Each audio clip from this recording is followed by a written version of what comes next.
Joining me now is Brett Siegel of SI Fastbreak. Hey, Brett, thanks for being with me. Appreciate it, Carolyn. Thanks for having me. So let's break down this NBA Finals meeting between the Boston Celtics and the Golden State Warriors. Fascinating storyline heading in with this young, talented Celtics team that seems to be peaking at the right time, and this Golden State dynasty who's desperate to kind of keep this window open and add another championship to the list. Let's start with the matchup that everybody's probably going to be paying attention to, Steph Curry and Marcus Smart. Who has the edge there? It's really going to come down to how the other guys play, to be honest, there, because Curry, a lot of his production on offense comes off of moving off the ball. I mean, Draymond Green is the guy that has the ball all the time in the Warriors offense, and he's their main facilitator. Curry and Thompson, they're the guys constantly running off screens. So what this is going to come down to is Marcus Smart's awareness off the ball, because we know how great of an on-ball defender he is. I mean, he's the Defensive Player of the Year, and that's not something that he just happened to win. He deserved to win Defensive Player of the Year because of how great of a defender he was on ball. So now we'll see how he plays off the ball, chasing Curry around the court, because, I mean, it's not just Curry here. You have Jordan Poole and Klay Thompson as well as two very capable shooters on the outside and two guys that can drive and score at the rim. So Curry has a lot of help in this series. Marcus Smart has one of the best defenses behind him in this series with the Boston Celtics this year. But, I mean, it's really going to come down to him. If he can stop the movement of Steph Curry off the ball, that opens up a lot of room for their defense as a whole. You know, you touch on the Celtics defensive unit overall. Defensively, are they talented enough to win this series? Yeah, I think the Celtics are talented defensively, and I mean, they're the number 2 ranked defense during the regular season. And you have Marcus Smart, who's the Defensive Player of the Year. You have Jason Tatum, Jaylen Brown, who are two really good two-way wings. Robert Williams was second team all defense this year. Now Horford is a veteran that's been playing two ways ever since I can remember of watching the NBA. It seems like Al Horford's been in the league for eons now. So the thing that really sticks out about the Boston Celtics roster, though, is that all 5 of their starters receive votes for all defense this year. And that is something that can't go unnoticed. I don't remember the last time a team had all 5 of their starters receive at least one vote for all defense. And that just credits how good of a job Ime Udoka has done this year in his first season with the Celtics. And it just gives more credit to how good they are of a defensive team. So can their defense carry them to a championship? It's carried them this far. They beat Kevin Durant and the Brooklyn Nets. They beat Giannis Antetokounmpo and the Milwaukee Bucks. And now they're coming off a really impressive win over Jimmy Butler and the Miami Heat. So they've beaten the best of the best. Now they're going to play the Warriors, who are arguably the best offensive team when healthy in the league. So it's going to be very interesting to watch, that's for sure. So when these two teams do match up, I mean, you mentioned some of the competition that they've beaten to get to this point, no slouches. Is this, though, when you look at the specific matchups, going to be the toughest test yet? Yes and no. I think it goes hand in hand. I mean, you look at the Curry-Smart matchup. I definitely think this is going to be Smart's biggest matchup and biggest test for him, especially coming off the Defensive Player of the Year award. I mean, you look at some of the guys he had to guard in the playoffs so far, and it's no discredit to Smart. He's a terrific defender, but he hasn't really been tested by any of those guards. Maybe Drew Holiday gave him a good run there in that series, but you had a banged-up Kyle Lowry for the Miami Heat. And for the Brooklyn Nets, I mean, Kyrie Irving, yeah, he was seeing him some of the time, but he wasn't really the primary defender on Irving most of the time. He was switching a lot off of him and going on other guys. I mean, it was Steph Curry sometimes, it was Kevin Durant other times. So I really think that this off-ball movement that Curry and Thompson could really frustrate the Boston Celtics defense and Marcus Smart. And to answer your question, you look at some of these other matchups, Jason Tatum on Andrew Wiggins. Tatum is going to have the upper hand in that matchup. I mean, Andrew Wiggins is coming off a great series against Luka Doncic, did a terrific job guarding him, but Doncic is not the same kind of player as Tatum. Tatum is much more athletic. He's much more able to get to his spots on the floor. And in my opinion, he's a better mid-range player than Luka Doncic. So I think that's going to be a really big test for Andrew Wiggins. And then you go to the big guys. Is Robert Williams going to be healthy in this series? He had that torn meniscus last month or near the end of the regular season, and he's been trying to play through it. He's sat out some games in the playoffs with knee soreness, and now going into this series, he's questionable for game 1. So that knee is definitely going to be a big question mark. Kevon Looney coming off one of the best series of his career, some of the best games of his career in a Warriors uniform. So that's definitely going to be where the tail of this series is really defined. Is going to be in the paint. A, can the Warriors stay out of foul trouble with the Celtics attacking them? And B, can they continue their success rebounding the basketball? Because while they're a small team, the Warriors have looked really, really good on both the offensive and defensive glass in the postseason. How do you see the Warriors containing Jaylen Brown? It's going to be interesting. It's going to be Klay Thompson, and this will really be a test to see, is Klay Thompson actually back to 100% on defense? Because Jaylen Brown's no pushover. He's an all-star in his own right. He's one of the best two-way forwards, two-way wings in the league, and he's had success against smaller guys. He's had success against bigger guys, and his ability to get to the rim is really where we're going to see Klay Thompson in a really good defensive stance in this series. Can he dig down, and can he use his physicality to keep Brown out on the perimeter? Because you want to make Jaylen Brown a jump shooter. Yes, he can make shots from the perimeter, but he's much more dangerous when he goes downhill, driving towards the rim and is able to get to the free throw line. And we saw that against the Miami Heat. He found a lot of success breaking down their defense and giving Tatum almost like a security blanket on offense. He's the key to this series for the Boston Celtics. I mean, you have the two number ones on either side. You have Jason Tatum for the Boston Celtics. You have Steph Curry for the Golden State Warriors. Who's going to be that third guy to really step up in the series? And for the Celtics, it was Jaylen Brown last series. It needs to be Jaylen Brown again this series. And who do you think it will be for Golden State? Many are going to point to Klay Thompson or Draymond Green. I think it's Jordan Poole. Jordan Poole's really stepped up into this secondary role next to Steph Curry all year long. I mean, even before Klay Thompson was back, Poole was giving teams fits, and he was looking like the breakout star of this season. So I think that he needs to step up into that kind of role again, and I think he's more than capable of doing it, because you look at the matchups, who's going to be on him? Marcus Smart is preoccupied with Stephen Curry. You have Jaylen Brown preoccupied with Klay Thompson. Tatum's most likely going to be on Wiggins. So it's going to be Derek White off the bench that's really going to be focused on Jordan Poole. And I think that's a matchup that Poole can really take advantage of, especially with his agileness from the perimeter and his ability to get to the rim on any given possession.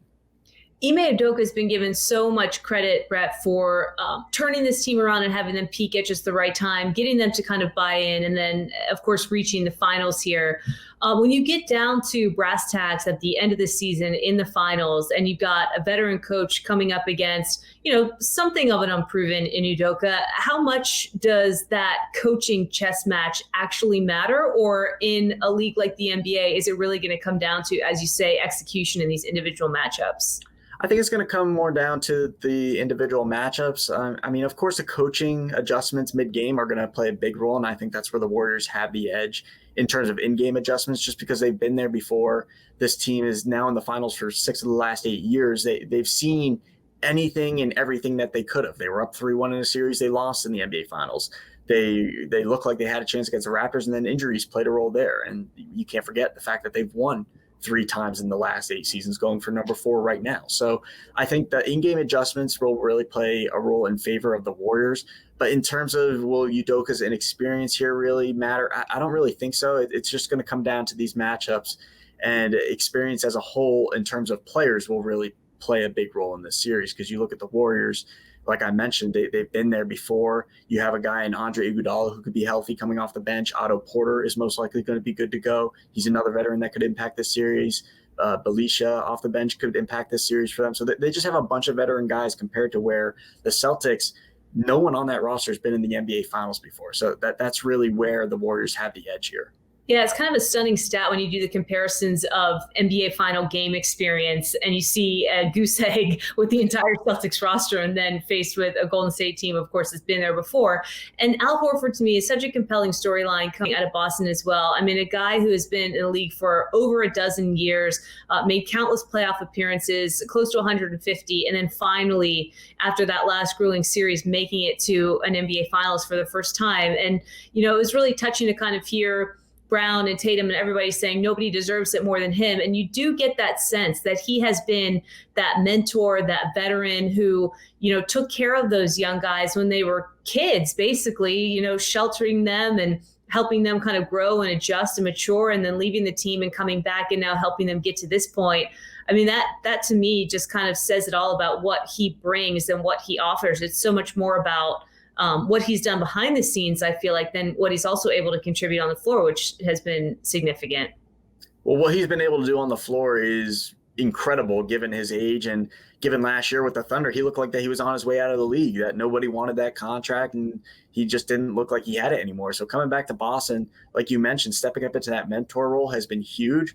but also the on-court contributions have really been the number one thing that Al Horford has brought to this team. His grit on the defensive end of the floor has been extremely impressive, as has his abilities to just score from the perimeter. I mean, he's hit some really big shots in these playoffs that you just look at and you say to yourself, wow, that was a really big shot, whether they were up 4, now they're up 7, or the other team was on a 7-0 run and he hits a 3 from the corner. I mean, it's just his presence brings a certain feel to this team that has propelled them to be a championship contender. So Al Horford is absolutely a key in this series. I absolutely believe that they're going to fully guarantee his contract for next year and keep him around, most likely until he's ready to retire. I see Al Horford staying in Boston until he's time to call it quits now. The fan base loves him. His teammates love him. His coaches love him, and he loves being there. So it's just a great move for them to bring him back in the offseason. It's paid off for them being in the NBA Finals. Yeah, absolutely. I remember a time when we didn't think he was going to be able to make his way back to Boston, and what an incredible story that's unfolded on the court. And like you say, he gives so much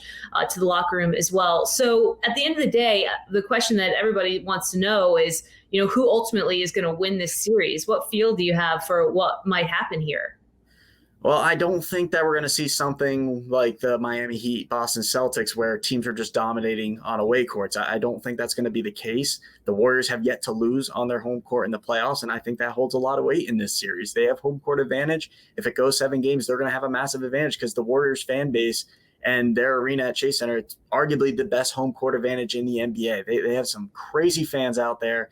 And no matter if their team has 20 wins on the season or 60 wins, it's a sold-out crowd no matter what. So I think that definitely factors into this series. I see the Warriors taking the first 2 games in San Francisco. Going back to Boston, it's going to be interesting. I think the Celtics will win Game 3, and they'll settle into a little bit of a groove defensively. They'll make the right adjustments. But Game 4 is where this series is going to be decided, in my opinion. And it's cliche to say because a lot of series are decided in Game 4 where you could either tie it up at 2-2 or go up 3-1. That's a massive difference in the series and a massive psychological thing for these guys. But Game 4, I think that the Warriors will get it done. If they close out the series in 5 games, 6 games, I'm ultimately going to say Warriors in 6. I think that that's where a lot of people are leaning right now. Could go 7 games, but ultimately I think that the Warriors will win this series only because of their experience right now. And the biggest thing for me is that they're healthy. As long as this team stays healthy and their core is healthy, to me, they're the best team in the NBA. Could this series get chippy like we've seen so far with Golden State already? I mean, do these teams have the constitution to go after each other physically where, like you say, I mean, you don't want to see it happen, but they could pick up a critical injury at some point early in this season? Well, it's going to get chippy. I mean, you have Draymond Green, who's always barking, and you have Marcus Smart on the other side, who's always barking for them. 2 of the most passionate players in the NBA. Al Horford's not afraid to voice his opinion when on the court and get involved. Jason Tatum's not afraid to voice his opinion. Klay Thompson, we've seen it at times start barking at guys in the playoffs. So I think that we're definitely going to see some times where the referees have to step in and either hand out some technical fouls or separate these guys just because they're fighting for a championship. And these 2 teams are very physical and they look to break their opponents down mentally. So I definitely see this being a gritty, hard-fought series no matter who comes out on top. I appreciate the real analysis for the question of who ultimately wins, Brett, because a lot of people just mail that in, but I like the game-by-game breakdown, and I appreciate it. I think bettors who are watching this probably do too, that Game 4 could very well be a critical, pivotal moment, but I'm sure a lot of people are thinking that already. Let's hit the draft before we let you go. What are you paying attention to? What's your feel there? Yeah, so right now, all indications point towards Jabari Smith Jr. being the number 1 overall pick by the Orlando Magic. Based on what I've heard, I don't see them going with Chet Holmgren. They have Wendell Carter Jr., and it seems like that they want to bring back Mo Bamba as well. So bringing in Holmgren just doesn't really make sense given the timeline that they have. They have Franz Wagner on the wing, but they could use a all-star level wing scorer, and that's exactly what Jabari Smith is. So I'd be shocked at this point if he doesn't go number 1. Now going to number 2 with the Thunder, there's been talk that maybe Sam Presti is always interested in moving picks. He's not going to. If Chet Holmgren's on the board, they're taking Chet Holmgren. They need a big man. He's the big man that they've been looking at for the last few months. So that's a match made in heaven there. Number 3, looking at the Houston Rockets, Paolo Banchero's on the board. That's a no-brainer pick for them, even though they've also said that they're open to hearing offers coming their way. Rafael Stone's not going to be moving that pick if Paolo Banchero's on the board. That's their guy. They've been looking at him for months. So the draft's really going to start at 4 with the Sacramento Kings. And nobody really knows what they're going to do. They could go for another point guard for the 3rd straight year. They drafted Halliburton. They went for Davion Mitchell. They could maybe go Jaden Ivey again. Maybe they look at someone like Shaedon Sharpe out of Kentucky, a youngster on the wing that has a lot to prove still, a lot of untapped potential, but definitely all-star qualities in Shaedon Sharpe. They could go big, and they could even trade the pick. A team that I'm sure that you've talked about a lot, Carolyn, is the New York Knicks. Could potentially move up from the 11 spot, and they're looking at Jaden Ivey right now out of Purdue. He's the number one point guard, combo guard in this draft class, and I think that chatter is very real right now that the Knicks are exploring possibilities of moving up to 4, maybe even 5 if Ivey's on the board there. So what does that mean for the Knicks of who they'll get rid of? RJ Barrett's not going anywhere. Obi Toppin's not going anywhere. I find it hard to believe that Emmanuel Quickley would be going anywhere as well. Julius Randle, that's a guy that the Kings have been looking at for a while, and they could have interest of pairing him in the front court with Domantas Sabonis, and then having De'Aaron Fox. You have 3 all-star talents right there to potentially make a playoff run and end their longtime playoff drought at this point, which is up to, I think it's 16 years now. So the embarrassment in Sacramento continues. And if they trade their pick, fans will not be happy about that. But if they can land a player like Julius Randle, who knows, maybe they'll be interested in something like that. But this is going to be a draft where there's a lot of talent in the second round. There's a lot of sleeper players there, a lot of guys that can come in and fill these role player roles off the bench, on the wing, in the low post. So there's a lot of talent up and down this draft board. Maybe not a lot of star power, but definitely a lot of talent that will be in this league for a while.